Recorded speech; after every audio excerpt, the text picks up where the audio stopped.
Hello and welcome to the Kick in the Creatives podcast, hosted by myself, Sandra Busby, and my fellow creative Tara Roskell, offering you interviews, inspiration, motivation, and a gentle prod in the right direction. And for lots more information, challenges, and other useful tools to help you get creating, you can go to www.kickinthecreatives.com. And of course, this is where you can also find today's show notes. Enjoy the show.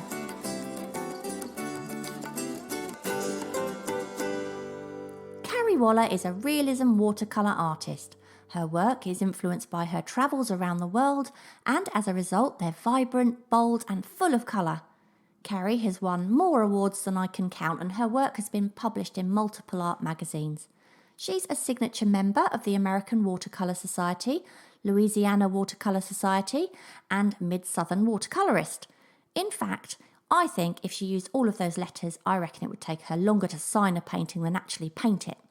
I met Carrie online probably more than 10 years ago, and I've always loved her work.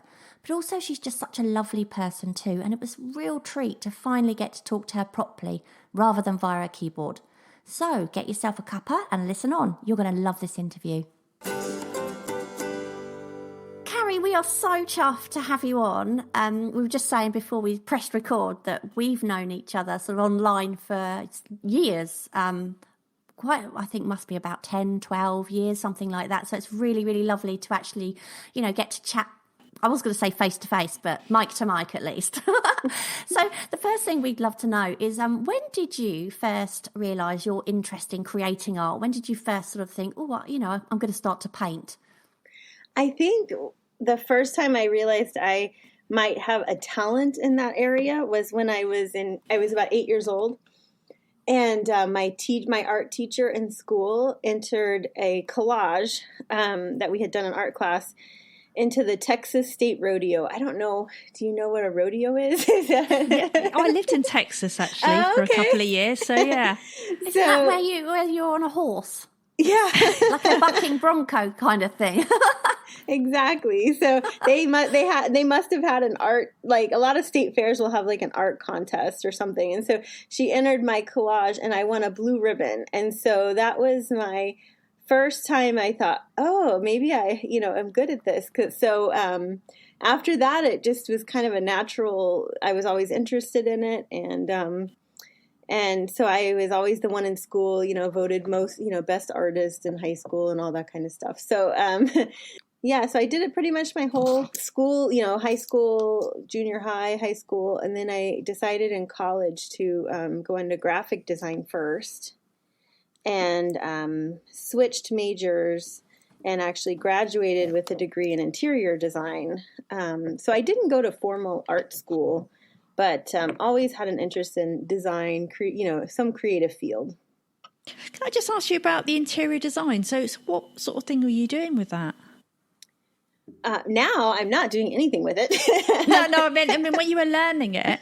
So were you learning how to put rooms together, or were you creating the actual designs that went on things? Or so it actually was the best degree, I think, for a fine artist to get, because they teach you all of the drafting skills. My degree in my school, we were accredited, and we were actually a Bachelor of Science, and we went to the architecture school. So I had the same classes that all the architects had, aside from some of their, structural design and those math and engineering classes.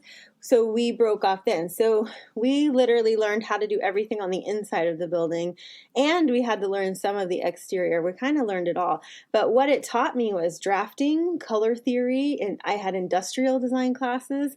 That's the first time I ever had to stand in front of people and defend my design. And so it taught me so much about the creative process. And I remember like a light bulb moment when I actually kind of had a concept and it came to fruition into a design. And so all of those things I think were the most instrumental. I started in graphic design, and you had to take all of the core arts classes, sculpture, drawing, painting. So you took all those classes, but you didn't learn very many techniques. They kind of put you in there and said, okay, draw for 5 hours a day, which is great, but no one was teaching you techniques. So in interior design, I learned, perspective and all those drafting, how drawing to scale and just really technical drawing skills. So, Carrie, I remember when I very first discovered you, it was through a blog that you had at the time. I don't think you still blog anymore, am I right? No, I haven't blogged in a while. They're kind of gone, haven't they, blogs now? They're not, like nobody uses them anymore. But I remember, Right. I remember back then, I think, did I hear you say once that you actually created your blog because you'd watched a film, Julie and Julia? Because I'm sure I've heard that somewhere, and I seem to remember that I'd never seen the film, and I remember watching it after you spoke about it. Is that why you started your blog? That is why I started my blog. So I am right then, yeah. in that book, and I read the book and watched the movie, and in that, the author of the book, she's the main character in the movie, and she starts a blog where she blogs her way through Julia Child's cookbook. And, it's an entire journey because I don't remember how many recipes, but the art of cooking, it's a huge cookbook. So it was a very long process that she blogs about, that whole journey. And it really inspired me when I saw that. I thought I should blog about something, something like that. And I hadn't painted in a long time. So it wasn't the first thing that popped in my mind is like, oh, I should blog about painting. It was more like, what would I blog about? Oh, wait, I used to paint. So it really got me back into fine arts and painting.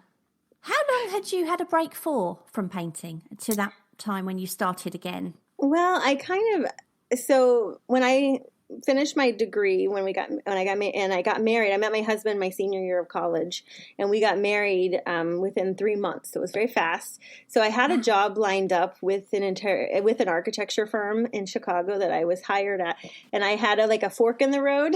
Do I follow love or career? And so I followed love, and he was commissioning into the Air Force, and so his first assignment that he received was to go to Germany. So I literally could not use my degree there because of the language barrier and some other issues as far as living in a foreign country. And so I had to decide what I was going to do. And I had just, I was excited about my career, and the design. So I had to kind of reinvent myself. And so I told myself that I would always do something creative when we got married. I wouldn't ever just take a job to take a job. It would always be creative. So I stuck to that. And so when we were living in Germany, I started teaching classes in art. And that's actually when I started learning watercolor. I taught myself watercolor because I wanted to make money teaching classes in watercolor. So I picked up every library book that they had on watercolor, and I went home and I painted some paintings, and I took my portfolio back to, it was called Skills Development Center, and he showed him my portfolio, and he hired me to teach watercolor classes. So that is how I started my journey in watercolor. And so how long did that take just to learn the watercolor? I'm still learning. I don't know that I'll ever have learned it all. But I learned, because I had a really good background in technical drawing and all of that. So now it was just applying the paint to it. And so I stuck with watercolor because I didn't want to have anything that would deter me from painting, because I didn't want to have to come home and change my clothes or feel like I had to put an apron on or a special place to have the paint, because you have, there's chemicals and, different things with oils that I just didn't want to deal with because we had pets and we had, so I did watercolor because it's very easy. You pick it up and you paint, and you can leave it out and it's not, a danger. So that's why I started. And I was always intrigued with watercolor and paper. I love just the feel of the paper. So that's why I started with it. And then I did that for 3 years there. I taught classes. I taught homeschool kids. I even went on to do a program for the Boys and Girls Club of America. I did all of the art programs for them. And I also was contracted by the Air Force to paint murals. So for a year while we were in Germany, I painted murals for the Air Force. And so when we left from Germany, I actually went into business with a lady when we moved to Charleston, South Carolina, and we started painting murals and doing faux finishing of murals for clients in South Carolina. So I wasn't in watercolor, but I was still in a creative field. And I kind of felt like it was a little bit of interior design as well, because you're designing, the whole room basically around these murals. So that is what I did when we lived there. And then we had children, about 5 years. We were married for about 5 years when we had our first son. And at that time, my mom had relocated there, and she opened up a frame shop, like an art framing shop. And so I started working with her because I could take my oldest son, Stephen, he could go to work with me. And we framed art, and I learned all about framing and everything that goes into that. And so when we moved from there, I had my youngest son, Sam. He's 12 now. And I didn't paint for a little bit. The next location we moved to, we were only there for 18 months. And I had a toddler and a baby. So I didn't paint. I didn't really do much besides a toddler and a baby while we were there for 18 months. And then we moved to Alabama. And that's when I met you, Sandra. And that's when I started my blog. And that was when my husband deployed. So he had a long deployment. It was the first one after we had kids.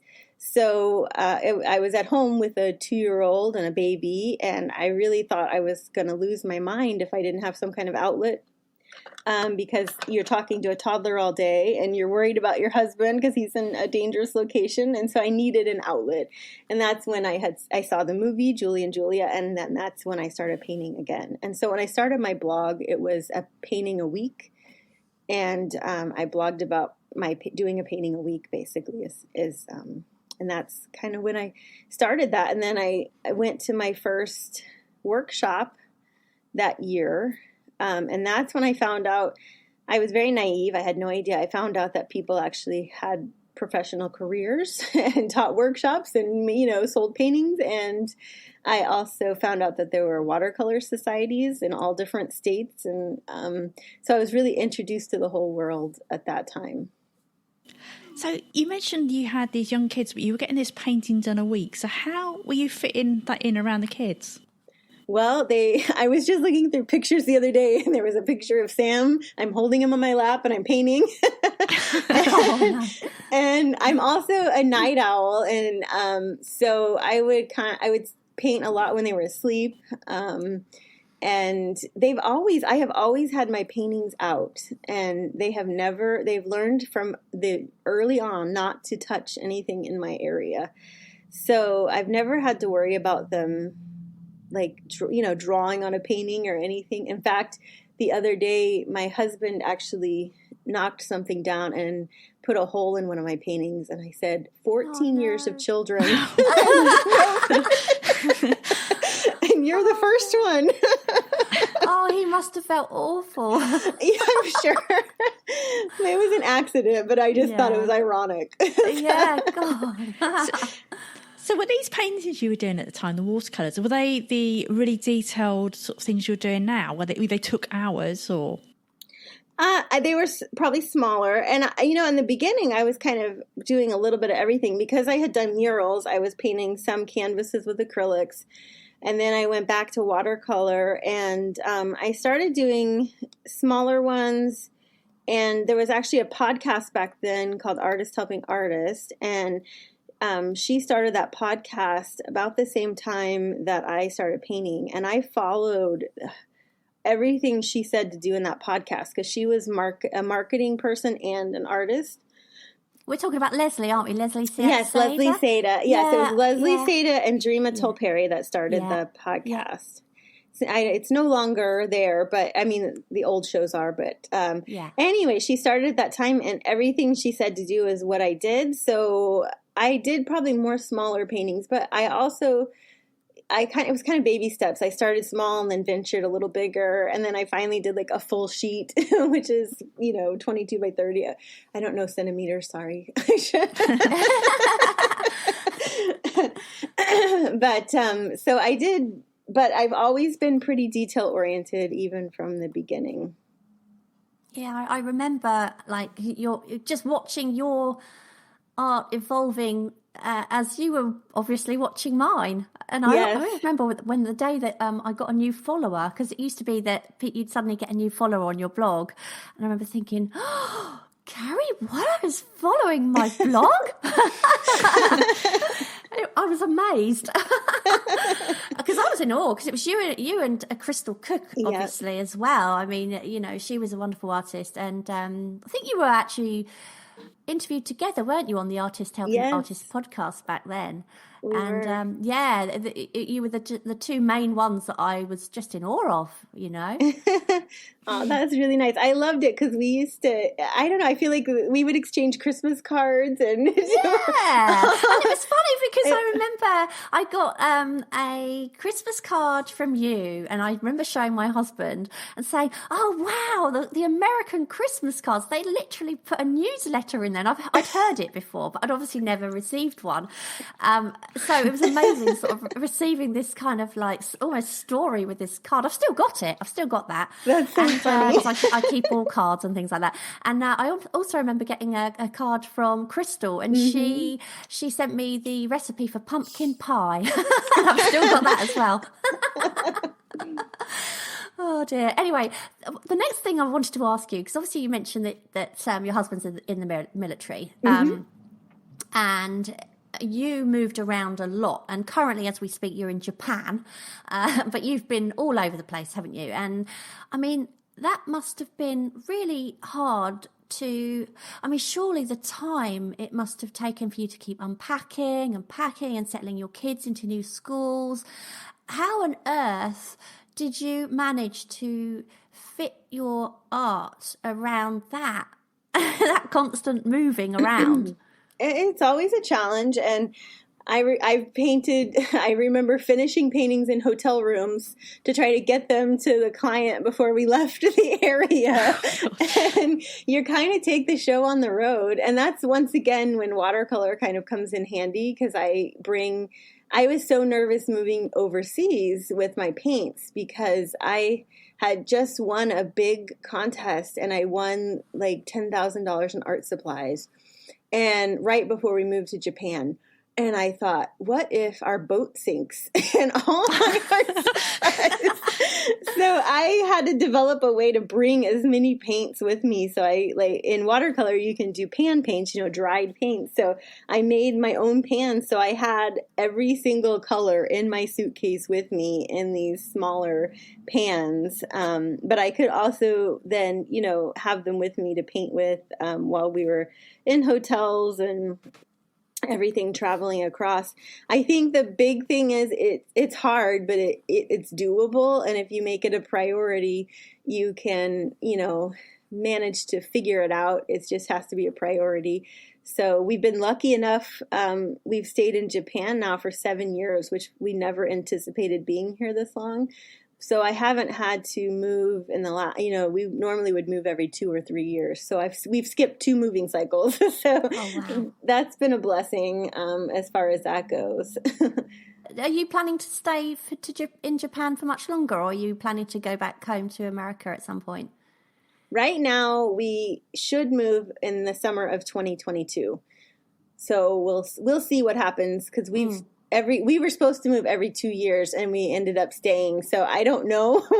That's the whole joy of the military life. You have no idea where you're going or when. So it's kind of, you have to be pretty flexible and fluid. Yeah. So we should move in summer of 2022, but I have no idea where or for how long. I was just going to ask what the art scene is like in Japan, where you are. It's been interesting because I had to figure that out when I got here. Of course, there's a language barrier. The great thing is in the East, they love works on paper and watercolor, calligraphy, inks. So when you go to museums here, you have a lot of works on paper. So I love that, because in the States, and I think even in Europe, it's mostly oils that are in museums. So I love that they revere works on paper. But it's also a challenge because I try to join like the Japan Watercolor Society, because I'm one that as soon as we move, I jump into whatever I can, whichever society's there, and I don't hesitate to reach out to somebody and say, hey, I want to come meet you. So it was harder here. Tried to do that in Japan, and they were kind of like, well, you weren't born here. So it took me a bit, and there's a Japanese Institute of Watercolor, and finally this year they have accepted me as a member, and I can now be part of their exhibitions. So it's taken me a lot longer here, but it is what it is. And then I've also had to figure out how to still stay active in the stateside societies. So it's been a balancing act as far as that goes. So what draws you to the subjects that you paint now? I think there's a lot that's influenced from living in Japan, where I'm living. I've all of a sudden, since we've been living here, I'm painting a lot more with like the color vermilion, that orangey red. So that color is all over Japan. So I think that influences me a lot. And so I have a whole tea series that I started since I've lived here. I also have a Japanese series that, of course, I probably wouldn't have painted if I hadn't moved to Japan. So I think just things that I see around me. My tea series is kind of interesting. I have a painting called Abundance, where it's a lot of glass teapots and glass cups and plates that are stacked up, and there's lights all in there as well. And I didn't realize how much the aesthetic of Japan was influencing me until I painted that painting. It's kind of a crazy painting, but it won a big prize for the American Women Artist contest. It won their grand prize last year. And when I painted it, I thought this is a crazy painting, but I realized in Japan, it's sensory overload here. Like when you go into Tokyo, which I live close to Tokyo, it's all lit up signs, and it's beautiful, but it's a lot. When you walk in a store, there's a lot. There's like literally an advertisement for almost every product going at the same time on a little like iPad. So it's stimulus everywhere, sensory overload. And so that painting was kind of sensory overload. It had stacks of plates and glass and lights, and it's Japan in a still life. And yeah, it's stunning because we've seen it and it's absolutely amazing. Oh, thank you. So so I think that's how you don't even realize your subconscious is being influenced by what you're around, So with so much inspiration all around you then, how do you narrow it down and think, right, this is what I'm going to paint next? I think when I'm painting, normally one painting kind of stems to the next painting. Normally while I'm painting that one, I'm already formulating the next painting in my head. And it could be something that's happened recently, or a lot of times I'll be doing a painting and I'll think, in the next painting, I want to challenge myself by having a blurry background as opposed to, like a solid, dramatic black background. I'd like to have blurred scene in that one. So I kind of operate that way. And I do like to paint in series. I have a light bulb series that I painted a lot in that series.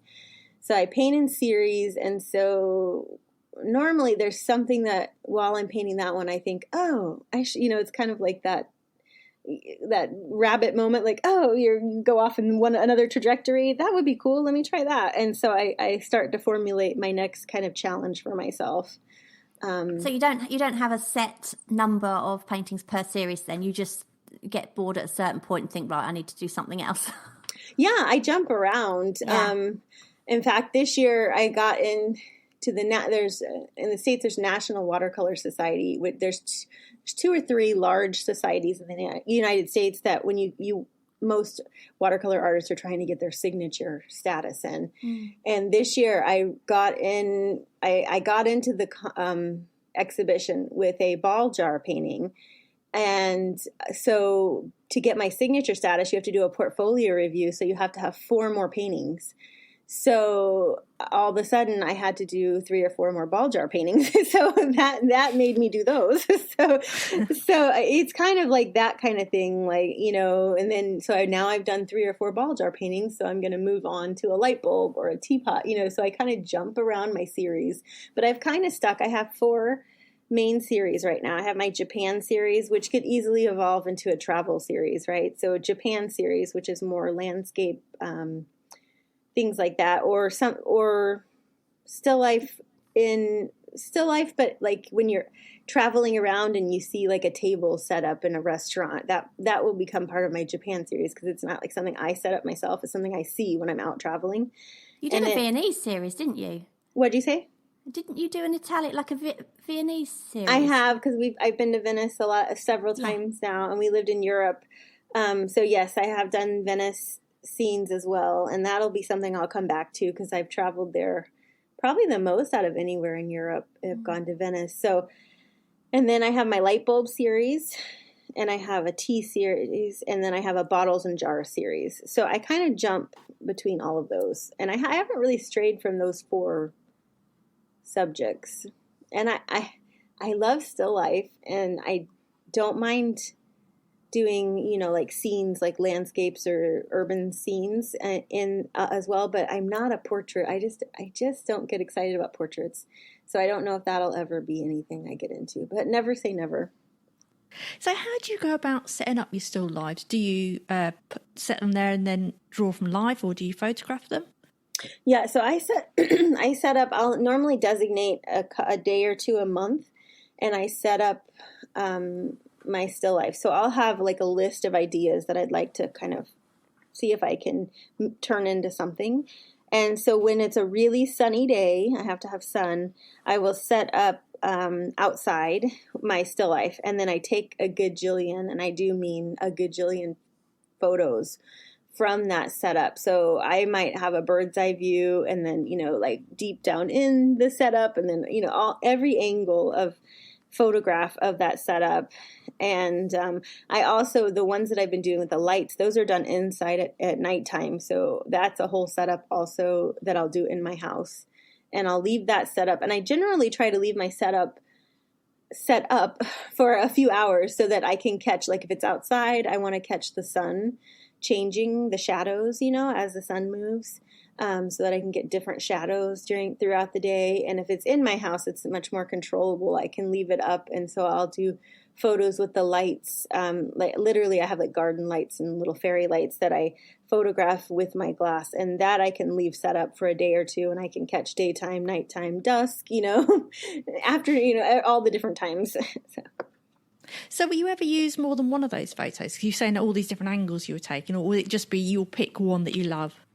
No, I definitely use more than one, and I'll pick, a handful that I really like from the beginning, almost like doing a thumbnail sketch in your phone. When you do those small, you see like the small little ones, you can scroll through and quickly, or even on one screen in your photo gallery, you can kind of look through and figure out which ones are more appealing, compositionally.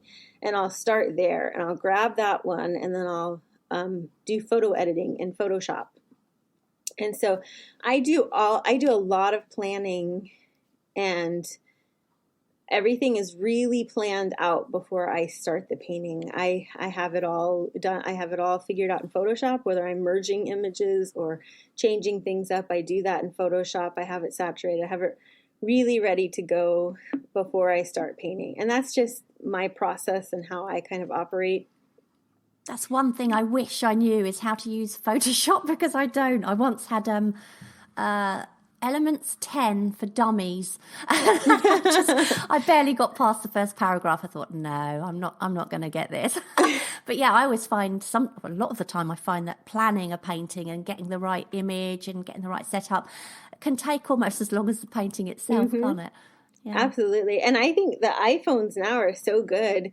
You can do a lot of photo editing in your iPhone. And so sometimes I'll just do it my iPhone, but I will normally, and I save all those photos My husband doesn't like it because it takes up so much room on our computer. I save all those photos, and then I'll come back. I mean, I just went back, like some of those ball jar paintings I was talking about. Those photos I took probably 10 years ago, and I still went back and edited from those photos from that long ago, and I did more in the series. So, and do you use your iPhone to take the photograph then? I do, my iPhone or my iPad. Yep. Oh, wow. And I have a big, nice camera, but I get better results with my iPhone and my iPad. So that's what I use.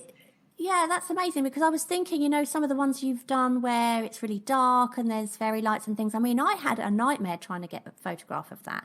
But, you know, I'm trying to use this camera because I think I should. But Exactly. But like, it just goes to show you don't always need to do that. Yeah, and the iPhones are cool. They're really neat now because they have like a portrait mode, and so you can blur the background, you know? So there's a lot of neat things you can do with the iPhone, and so it makes me excited for technology as it keeps like, what else is going to happen? You know, what's going to happen next? Yeah. So as well as taking photos for your work, do you ever go out and sketch? And if you do you use those in your work as well? I do sketch sometimes. I have a little sketching group. Some of them have moved away now, but that we would meet up and sketch.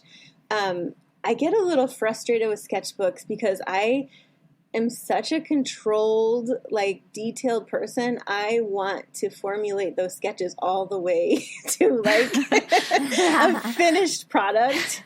And then I'm like, well, why am I not just doing this on a big sheet of paper? So I have this like love-hate relationship with sketching because I know it's important, but the other part of me that is like, I don't know if I'll ever change, that's just who I am, wants to have a complete, perfect little package. So I have issues. Sounds like me. I used to be like that, didn't I, Tora? I made you loosen up. You did, yeah. We need to get you a chunky marker, Carrie. I think that's the answer. I had when I was in school, I had all the charcoal and the big. Trust me, in fact, I used to be really a loose sketcher in college, and it's just not my personality. So I'm pretty uptight. So obviously, as we record this, I mean, over here, we're just coming out of lockdown, and I don't know what the situation is in Japan, but how has the pandemic affected your art and your art career, and what are things like at the moment? So in Japan, we have Reveille. I hope you don't. If you hear the anthems, that's what that is. Right now in Japan, we're in a state of emergency. We have been for a long time. So it's going through June. We were always fairly low number-wise in Japan, and then with this new strain and everything, and they're pretty slow to get the vaccine here. So it's taking... I feel like there's more cases now than there were early on. And we also were in lockdown before everybody else because it started here. You know what I mean? Like the cruise ship was 3 hours from here. That first cruise ship in Yokohama, outside of China where, you know, that. But so we've been in lockdown or some version of it since February, something like that. So we were earlier than the States. I'm not sure in England. I think it was earlier than England too. And you're talking about February this year? Last year, wasn't it? 2020. Oh, really? Yeah. So my friends came here in January. We had a show in Tokyo in January of 2020, right? Yeah. And we went to Kyoto, and that's when it was all starting. And then we rode the Shinkansen, which is the bullet train, and I had cans of Lysol with me and all of our Lysol wipes and the masks, and we went to Kyoto. And so they were able to stay. They stayed till the end of January, and right before they cut off all international travel right after they left. So we haven't had international travel or tourists since then. We still do not have them. So it's really eerie to go into Tokyo right now because there's nobody downtown. So it's really strange that they have there's still people, but not compared to what, you know, it's like crazy when you go visit some of these places and you're like, I cannot believe it's so empty because I've been here and there's so many people in Tokyo. So it's insane to see it so empty. But so that aside, My kids have been, because we live on a military base, they've been in face-to-face school this entire year. So we've been blessed that way. Our life was kind of normal. They had virtual school at the end of last school year, but this whole year they've been face-to-face. So that part of life has been fairly normal. But my art career actually has like flourished during this time because of all of the online classes. And so I started teaching for 2 different companies during this time, and I have been consistently teaching workshops for a while now. So that's been pretty amazing. So I have students from all over the world, and I teach generally 9-hour workshops, or I just did a video-based one that was a month-long workshop where I did a larger painting, like really detailed 20 hours of painting that I filmed. So had you taught online before?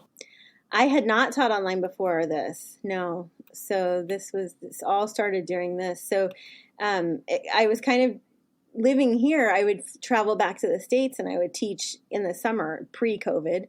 I would go back in the summers and I would teach for societies during the summers. But other than that, I kind of, wasn't geographically desirable for in-person workshops in the States.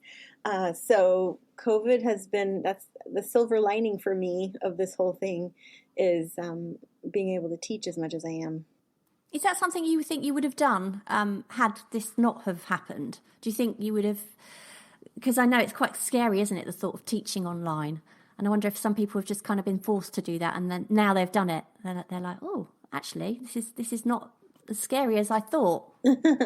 I love teaching, so it is something I had thought about, and it was something. But honestly, the setting the whole thing up and figuring it all out was daunting to me. Like almost the technology side of it, or even the handling of signups and all that. So when I had these companies shifted gears, one of the companies I work for, they are actually like a travel paint. Like people would pay to go travel with them to paint.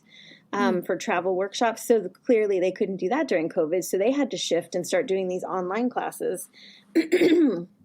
So now you have companies that are geared only to do these online classes for the most part. So they take all of the hard stuff out of it. I don't have to deal with the signups and everybody not knowing how to get onto Zoom, or if they have technological problems, I don't have to do that part of it.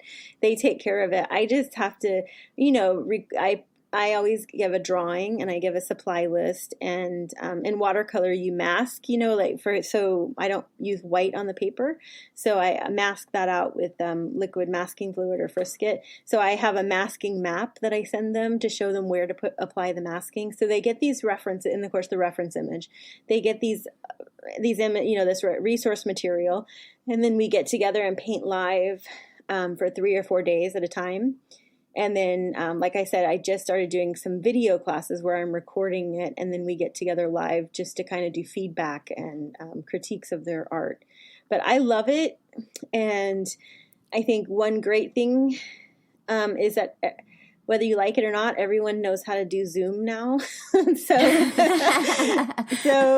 that's been good because, you had to do Zoom either if you were virtually schooling or even going to the doctor. Everything was like a virtual appointment. So everyone knew how to do it kind of. So it's really opened things up. And I think the great thing is I don't think it's going to go anywhere in the art world because you don't have to travel and pay for a hotel and all those extra expenses. You can, hop on and learn from people, artists of all different levels and people that, maybe you always wanted to learn from. Now you can access them. And so I think there will always be some component of it, even after we go back to normal life. What about that time difference? Because if you're in Japan and you're teaching some people in the US, how does that work? I teach overnight.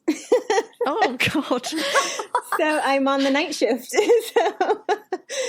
So I typically teach 1 a.m. to 4 a.m. or longer. Oh, my God. Mm-hmm. So you caffeinated? I'm caffeinated, and I'm a night owl. And the other good thing is nobody's going to bother me from 1 to 4 a.m. They're all asleep. my family. I mean, so. You must be walking around with matchsticks in your eyes the next day. Because the idea of staying up till 4 a.m. and then getting up for your kids in the morning. Mind you, I suppose they're a bit older now, but I know that you used to paint, didn't you?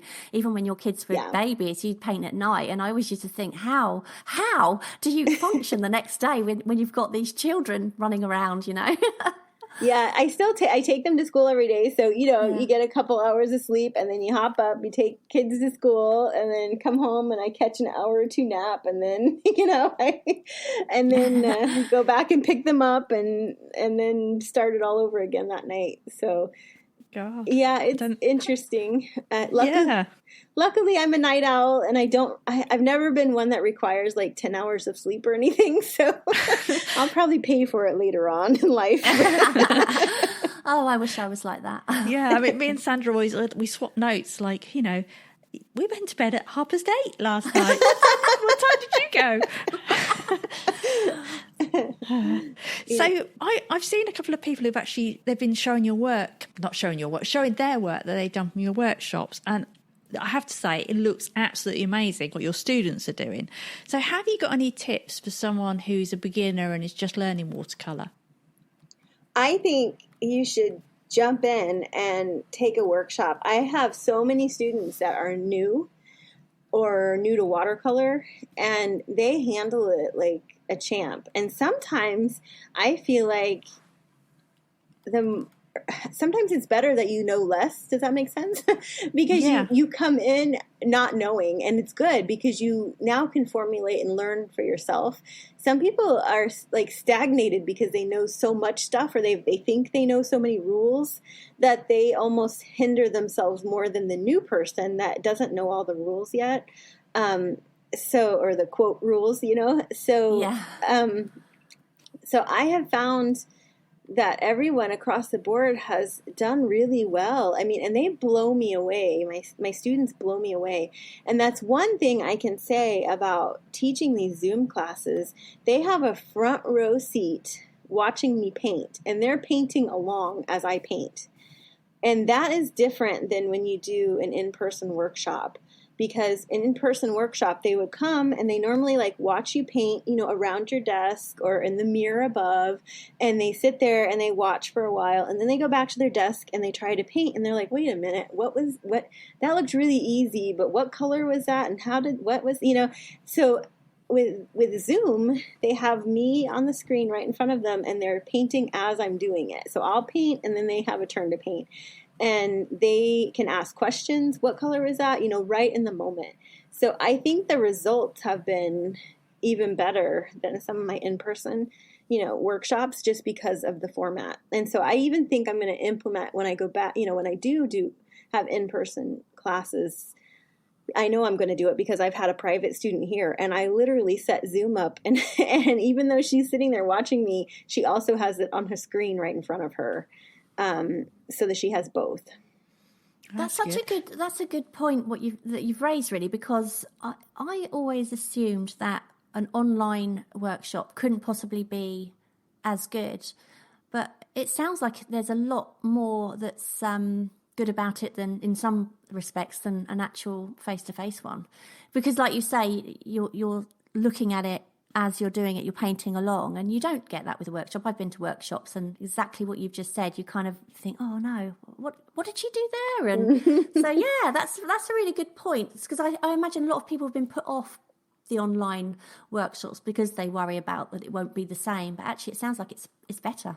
And also at the end of the day, you get a recording, at least the way mine, you get a recording at the end of the day of everything, so you can go back and rewind and stop and watch it again, which also I never have had in my in-person classes. No. I was going to ask about materials for watercolours. How much difference does it make to what you're painting? The quality and the type of materials that you've got? I always think you need to have professional paints and good paper, because otherwise you're going to spend a lot of time trying to compensate for inferior supplies. I'll finish my thought process. But also, I think if you have student grade materials and paper, then you a new student might get frustrated because they think they can't do it. It doesn't look right. It doesn't look like yours.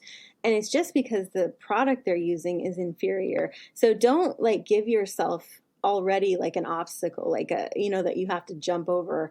So I understand that professional paints cost a little bit more, but there's ways you can get around it. I try to keep my supply list fairly minimal because I don't want people having to buy a ton of paint. I understand how expensive paint can be, but there's also ways around it. A lot of companies have dot cards for watercolor, so you can order a dot card, and you typically will have enough paint in that little dot to finish a painting.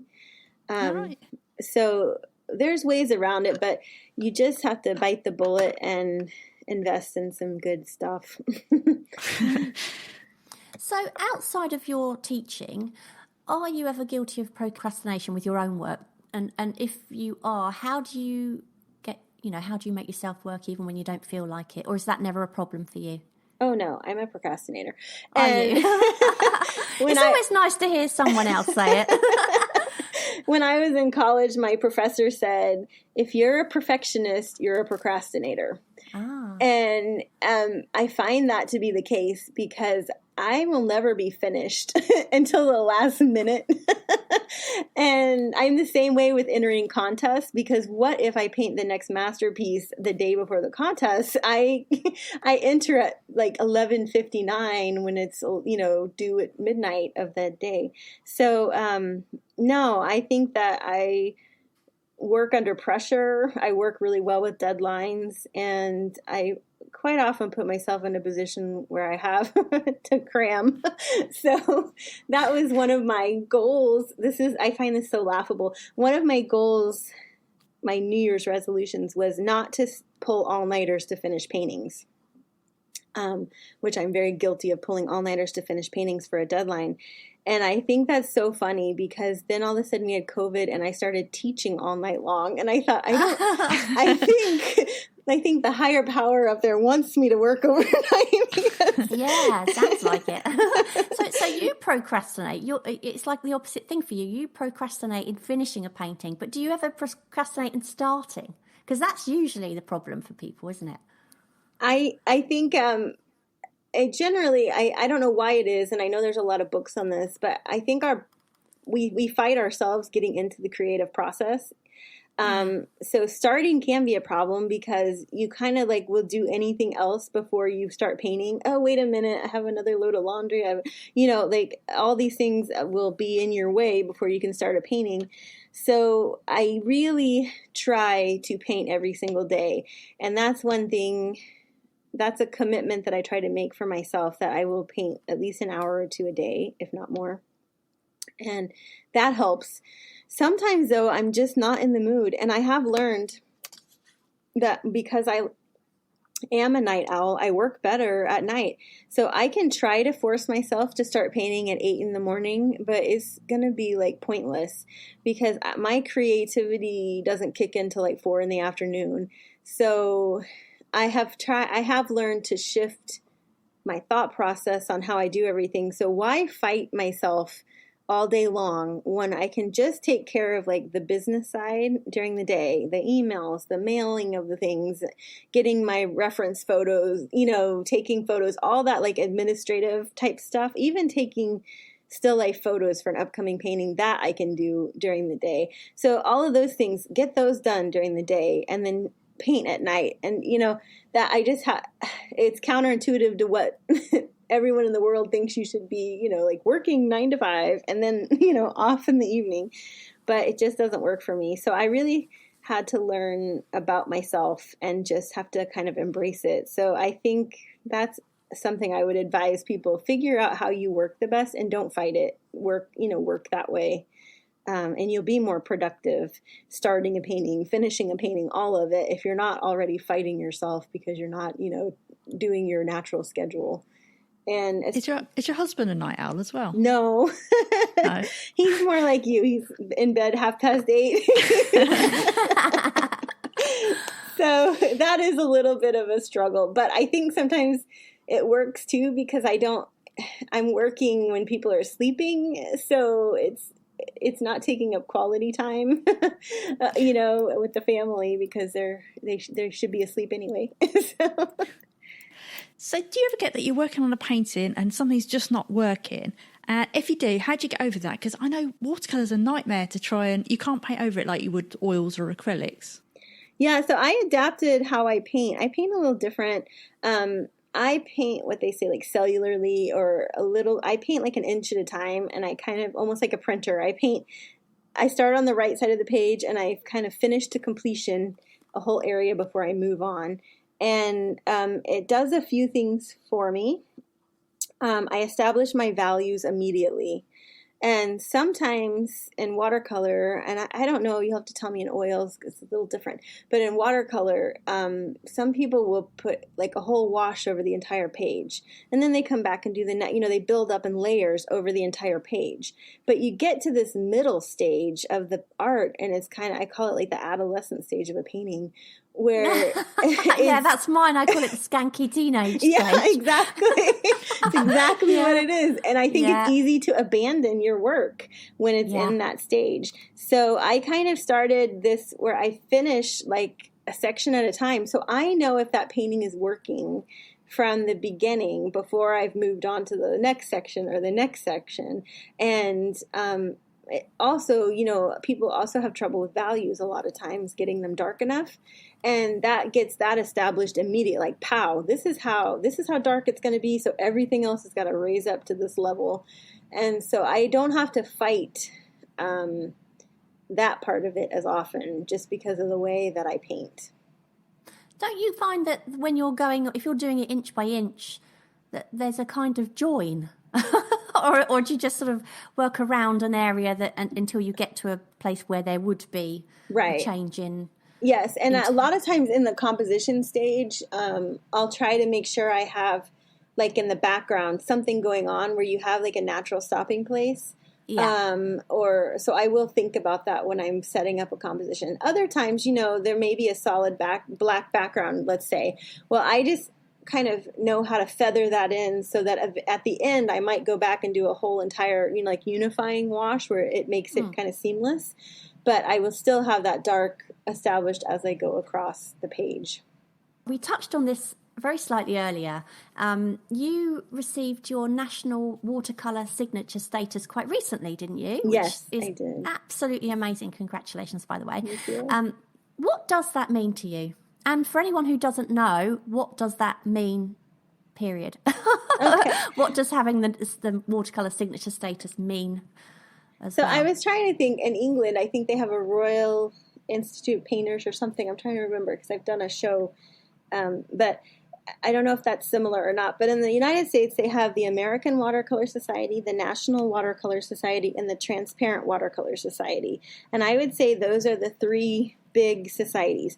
And then you have like state societies or other Watercolor USA that, so you have other societies that are kind of, like the next level. So those are your big ones. And it takes some people 20 years to get a signature status in those societies of actively trying. So what it means for me, because I'm a goal-oriented person, that was just kind of like a goal of mine. I wanted to get that signature status. And what it means to me is that I am painting at the best level each time because I'm trying to produce work that would, warrant a signature status. So it makes me elevate my work when I'm painting paintings. And so I have received my American Watercolor status American Watercolor Society signature status in 2017. And then I just last month got my signature status in the National Watercolor Society. So those were the two big ones. And of course I have several in state societies. But you can now sign your name and put those letters behind your name. It means something in the field of watercolor because it means you're kind of a master level. And it also means something as far as societies wanting to hire you to teach workshops or judge shows. because, you have those letters behind your name, and it's a pretty arduous process to get those signature status. You're judged by masters in your field, and they've deemed you, worthy of those letters. So it's interesting. It's not for everybody. I understand people that aren't interested in that at all, but for me, it just makes me elevate my work on a daily basis, so that I'm producing good, really good works at the end of the day. Just curious, you talking about your process, going back to that, how does that fit with these watercolour bodies? Do they work like that, the majority of them, or does it not matter how you work as long as you get results? I'm sure every artist is different. The way I paint, I don't use a palette. That's different. That throws my students. I mix on the paper. Right. And so there's some things that I do that are a little different that kind of throw some of my students when they're in the classes.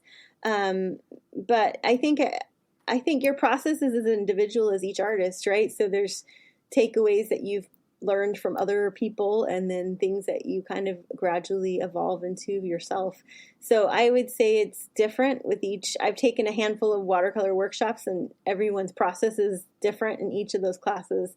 And I always feel like if I take away one or two tips that I use on a daily basis, that's a really successful workshop, and it could be something simple, like even making your own pan paint, or, that kind of thing. And so I don't know if I answered your question, but yeah, I just wondered if the national watercolor signature status, I didn't know if they expected you to paint a certain way, or they don't mind as long as you get the results that you get, really. Right. I think the latter. It's and everyone's got a different style. I'm pretty realist still life, and the judges that we had, like Dean Mitchell and John Salmon, and they're totally different styles than I am. So it's just as individual as the artist. And no, I think sometimes having a process that is unique to you is maybe even better than trying to emulate what you think you should have to do. That's one way I think I was lucky that I kind of taught myself. I kind of made up my own rules, and I don't regret that. Yeah. And have you ever actually judged a show yet? Yes, I have. I've done a few. Is that hard? It must be quite difficult to sort of be in a position to judge someone else's work. Do you like that? I love it. I love judging people. No. No, I think it's really fun. I love seeing like all the work. It is hard. I will say the hardest thing for me is like picking, let's say you get 1,000 paintings and you have to choose 100 of them for a show. To me, that's hard, having to dwindle it down. But now art is subjective. So each, if someone else judged the show, there would be a whole different set of winner, awards. But for me, it's kind of like immediately I know that I'm drawn to this piece or that piece. It's like very immediate. And then I just have to decide which award they're going to get and for what reason. What are your future plans for your art? Well, I'm going to continue teaching, I think. I'm kind of building up a monthly or yearly kind of program. So that's what I'm working on right now, so that my students can kind of go to the next level. And then I'll also still do, workshops that are 3 or 4 days. But that's something I'm working on right now. And then I'd like to do a book someday. I'm part of a collaboration of 10 people that are going to be in a book, but I'd like to have my own book someday. That's on my list of things that I'd like to do.